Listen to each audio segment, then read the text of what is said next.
Welcome back to part 2 of my box build. I'm just going to catch you up to speed on where I'm at now. I went ahead and sanded the outside of the box with 80 grit. So everything's smooth. All the sides match up. Looks good.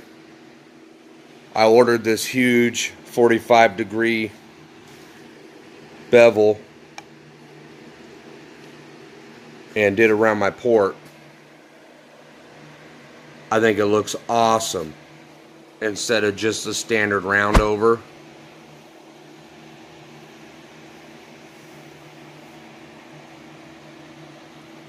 I also installed my bolt terminals.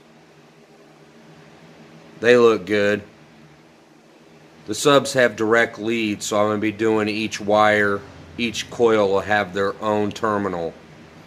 And then I can just do any wire configuration I want to do on the outside of the box.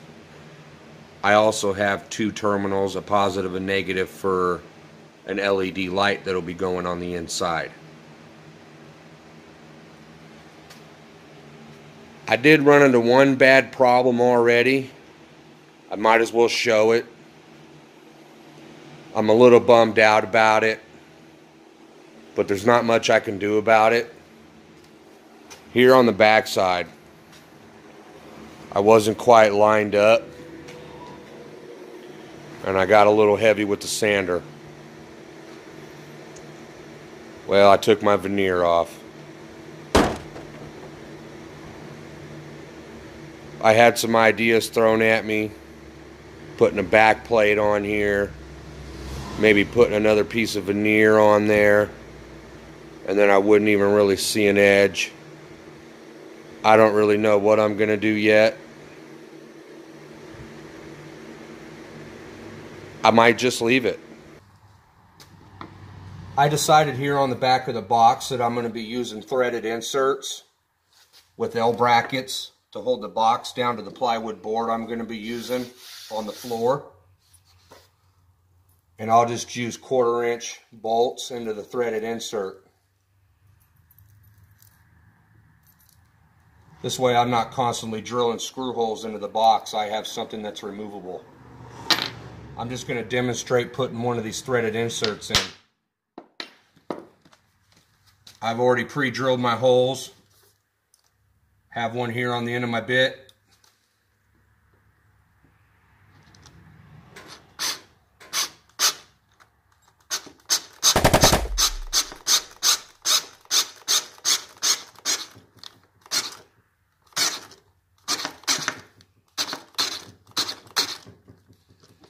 Just want to suck it down so it's flush, if not slightly below the surface, so when you sand you're not taking the finish off the insert. Now just zoom in.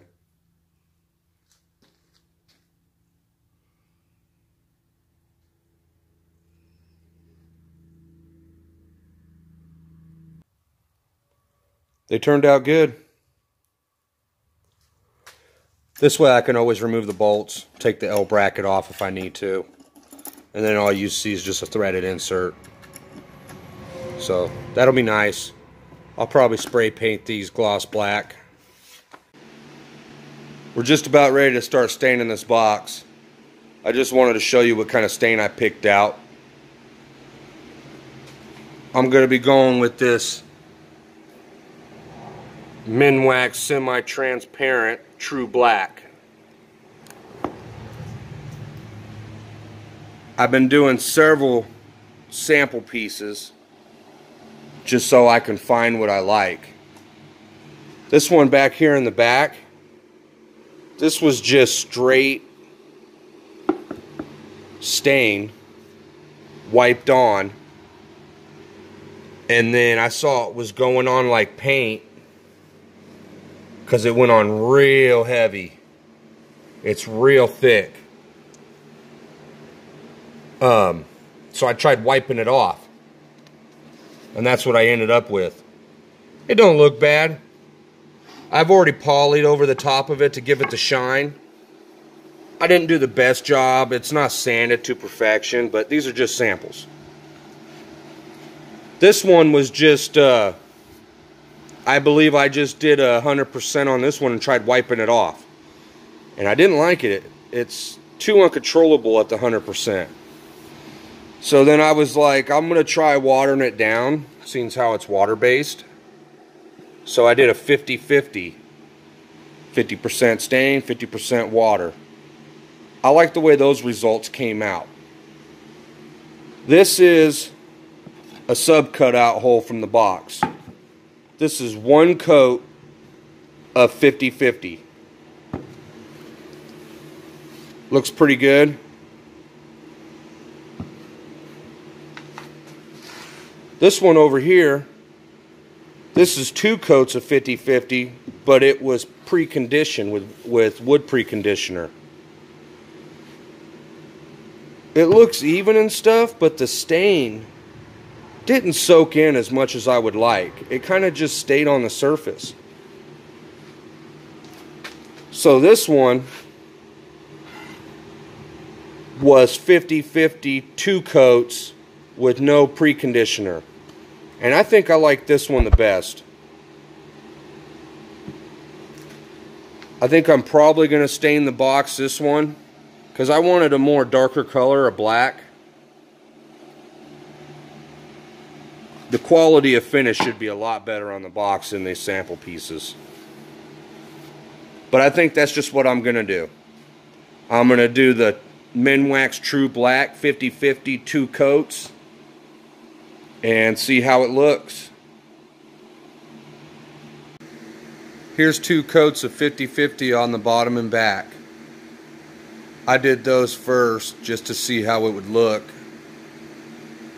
I'm no expert, you know, so I had to just try it and see how I liked it. It's okay. It came out a little uneven in spots. This is a water-based stain. I usually used oil-based stains, and they seem to stain a lot more even. Other than that, it looks great. So I did the bottom and the back already. You'll still be able to see the wood grain through it real nice.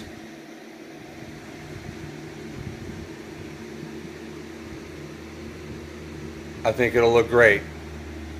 So we're just going to continue on and do the rest of the box in 2 coats of 50-50.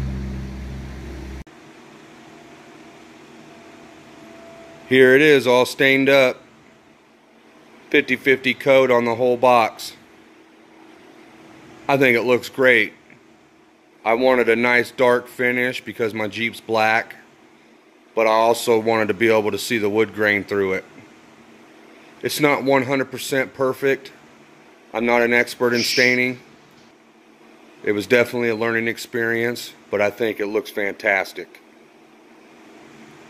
A couple things I'm going to point out, just so you guys know some of the mistakes I've made so you don't run into them.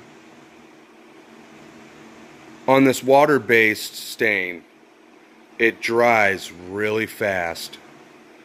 And if you're not wiping it off quickly and it dries, there's no buffing it in or anything like that, I've noticed. It's pretty much there. You could try to do a second coat over it and it smooths it out a little better. But if you have a streak or a smear or blotch, it's there. Whereas the oil-based stains, like when I did my other box, it didn't dry as fast, and I was able to blend the stain in a lot better and more even, if that makes sense. I don't know. Like I said, I'm no expert in staining. That's just what I noticed. Also, because I had sanded off the veneer in the back, I'm just going to leave it. This box was built by me. It was a learning experience. So I'm just going to leave it as a just a little blemish as part of my build. You know, this box is all me. I didn't build this for nobody but myself. So I'm just going to leave it. I don't think it looks that bad anyway. Also, because once I sanded the veneer off, I was afraid of sanding aggressively on some of the joints. So you could see down here on this bottom line how the stain didn't take very well. I didn't sand that very hard, but I believe that's because I didn't get the glue all the way off.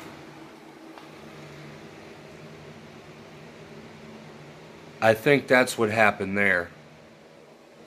But it doesn't look bad. Once I polyurethane over the box, it'll make everything look kind of golden anyway, so it should blend everything in.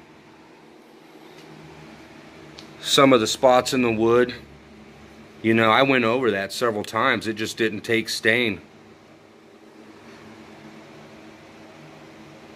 Kind of weird. I think overall it just adds a nice touch of character to the box. And just puts a little touch of me on it. So I'm just going to leave it. I'm going to start polyurethaning the outside and getting it sealed up so I can start painting the inside. I got the polyurethane all done. It took a while. I did 5 coats on each side and I rotated the box. So I was always flat side up when I polyurethaned. So it took me several days just to polyurethane the whole box. It looks fantastic though. I just used this Minwax polyurethane, clear gloss, and this 2-inch brush. And I hand sanded in between each coat with 320 block sander, just this foam block sander, and got this nice smooth finish. It feels as smooth as glass.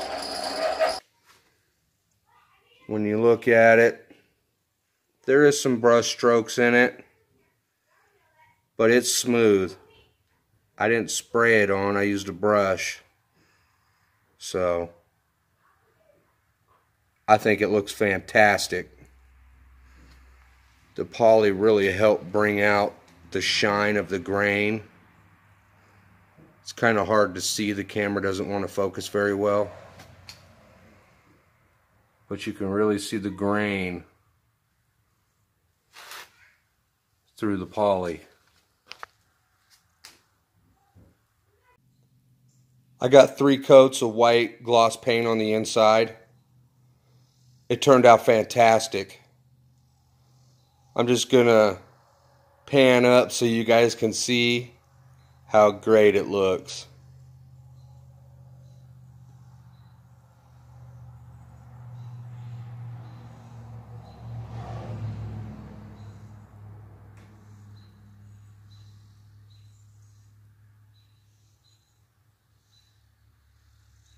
I really like how it turned out.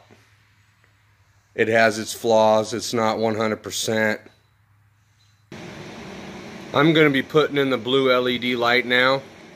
I'm just going to be hooking them up here to the terminal and running it along the box. I'll probably just attach it with hot glue and run it along and have it here along the front, pointed up. It should reflect nicely. I got the white coated in there real good.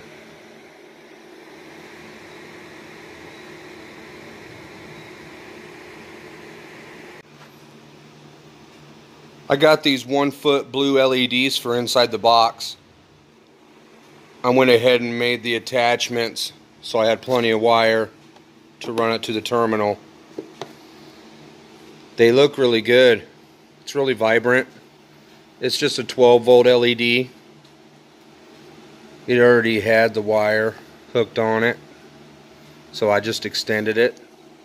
And I'm just going to attach it in the box using hot glue. Little dabs of hot glue and then push it down. So it should look good. I got the LED light wired in. It looks nice. I just ran it along the edge of the box and put the LED light down here along the front. Alright guys, I know I said I was going to be installing the subs and everything like that. I think I'm just going to leave the subs out because it's going to make it so much easier putting this in the back of my Jeep. It's already heavy as it is.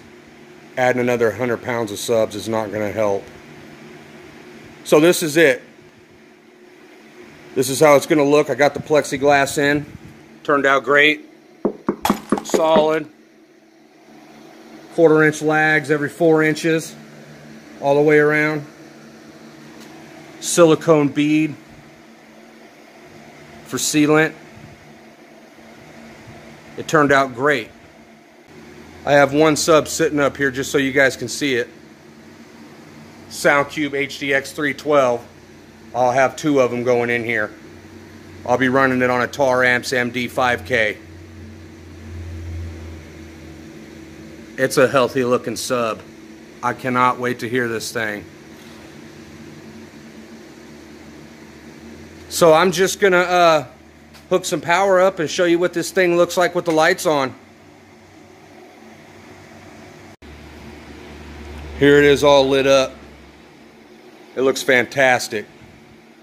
Let me shut this light out.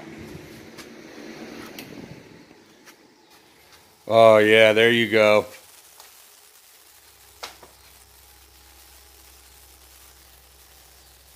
It's going to look fantastic in the back of my Jeep. Especially with those 2 subs hanging down. Stay tuned for a future video where I get this thing playing. I'm going to get these subs in and get it wired in the back of my Jeep. Get my amp racks and battery installed. I hope you enjoyed the video. Thanks for watching. Don't forget to subscribe.